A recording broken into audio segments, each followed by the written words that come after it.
Assalamualaikum warahmatullahi wabarakatuh. Perkenalkan, nama saya Amalia Afnirianti. Di sini saya akan menjelaskan mengenai pertolongan pertama pada seseorang yang mengalami pendarahan serta pertolongan pertama pada seseorang yang mengalami fraktur. Baik, yang pertama saya akan menjelaskan mengenai pertolongan pertama pada seseorang yang mengalami pendarahan. Hal yang dapat dilakukan adalah yang pertama, tekan bagian yang luka untuk menghentikan atau memperlambat aliran darah selama 15-20 menit.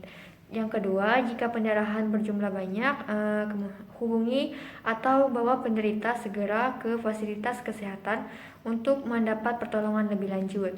Kemudian yang ketiga, tetap tekan daerah luka hingga pertolongan datang.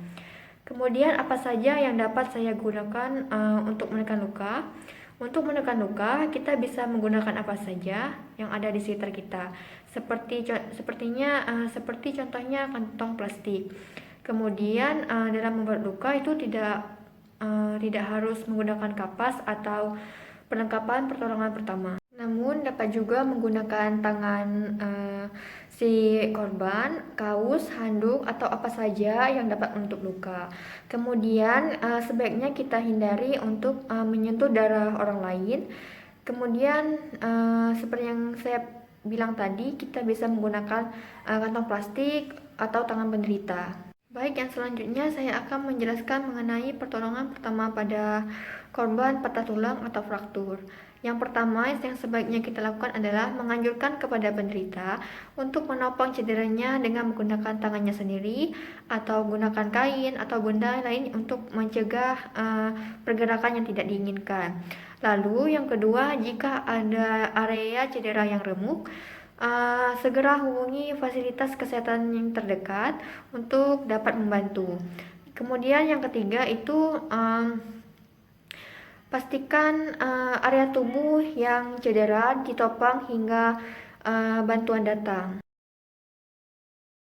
Baik, di sini langsung saja kita praktekkan cara mencegah pendarahan. Yang pertama, alat yang kita gunakan adalah kain, kemudian ada kantong plastik. Nah, kantong plastik ini bertujuan agar kita tidak menyentuh langsung cairan tubuh korban. Baik, yang pertama kita gunakan dulu kantong plastiknya di tangan. Nah, jika sudah, kita lakukan penekanan pada daerah yang mengalami luka seperti ini selama 15-20 menit. Jika pendarahan juga masih ada, maka sebaiknya kita hubungi fasilitas kesehatan terdekat untuk mendapatkan pertolongan.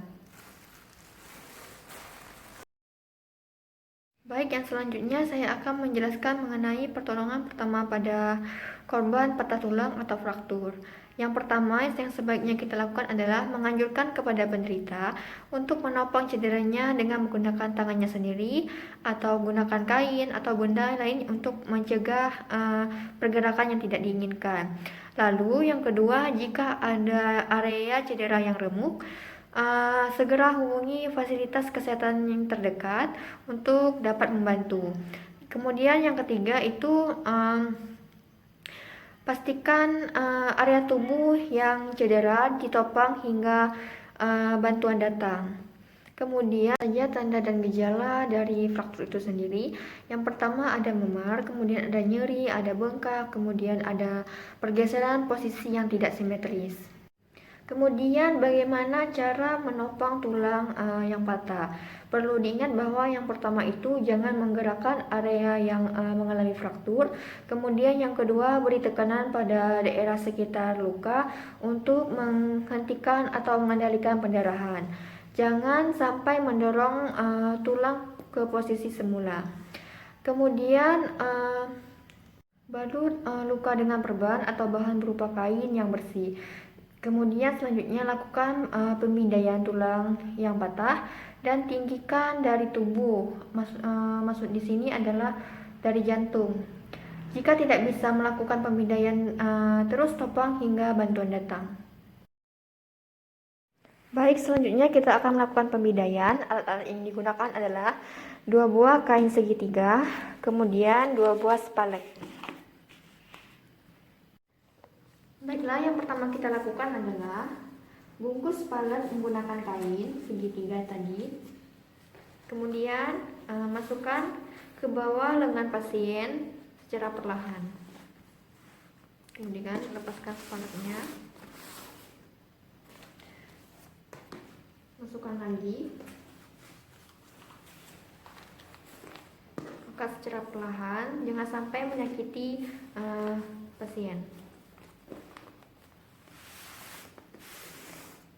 Nah, kemudian kita letakkan spalek di bawah lengan pasien seperti ini.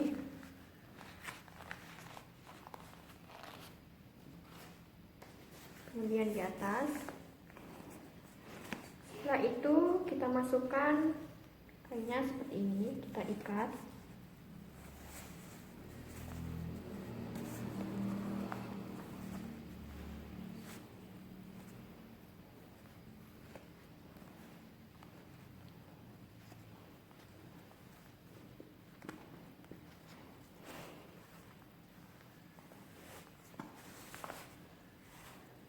Kemudian kita ikat.